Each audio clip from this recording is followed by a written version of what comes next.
Hello, my name is Dr. Sarah Allen, and I'm a psychologist that specializes in anxiety, and I'm in Chicago, in Illinois.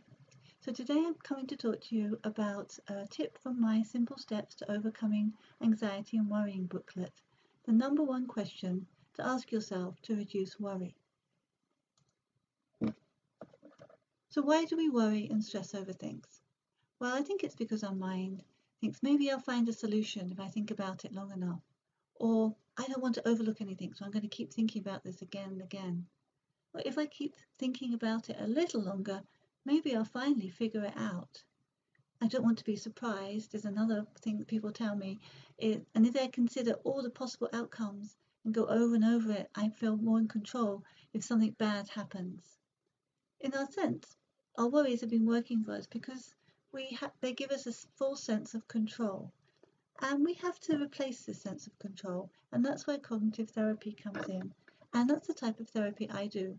Cognitions means your thoughts, and cognitive therapy looks at the way that you're thinking of things, which isn't helpful and is causing you to feel more anxious, and replacing it with other ways of looking at things that perhaps will make you feel a lot better. So one of the things is to look at your thoughts and ask yourself, here are 3 questions to feel more in control. Is this problem something you're currently facing? Or maybe the problem is something that's happened in the past. It's already happened. There's nothing much you can do about that. And other things are imaginary what ifs. What if this happens? What if I never do that? There's many different types of what ifs. But what you need to know though is they haven't actually happened. They're not right here in the moment and they're not about to happen. It's totally imaginary. So let's talk about if you are actually currently facing something. So not the what ifs, not in the past, but something is right here, just about to come up, and you're worried about it. Ask yourself, can I actually do something about this problem? Or can I prepare for it? Or is it out of my control? So not everything we can prepare or do something about, and sometimes things are out of your control. If it's that way, try and put it out of your mind. When it nags at you, distract yourself, or planning on doing something about it gives you a sense of control.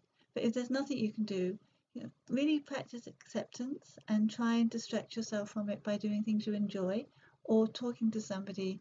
Human connection often helps us calm down our brains when it's over worrying. So I like to imagine they found the problem, it is in the current situation, and you're at the crossroads. If you walk down the right-hand pathway, these are things that you can control. This is something you can do something about.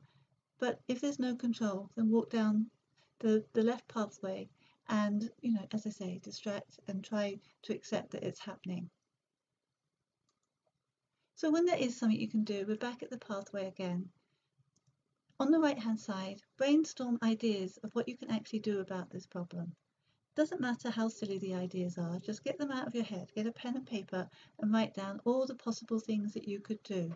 Sometimes it helps to talk to somebody else and get their ideas as well. And so once you've got a whole list of ideas, look at each one by one, and ask what's the likely outcome if I choose this idea. Once you've looked it all through, you can probably cross them off and say, well, that was probably not going to happen, or it's too unrealistic. And you'll be left with 2 or 3 ideas that you could possibly do, and they're manageable. So make a plan, choose one, and then decide how do you make this plan happen.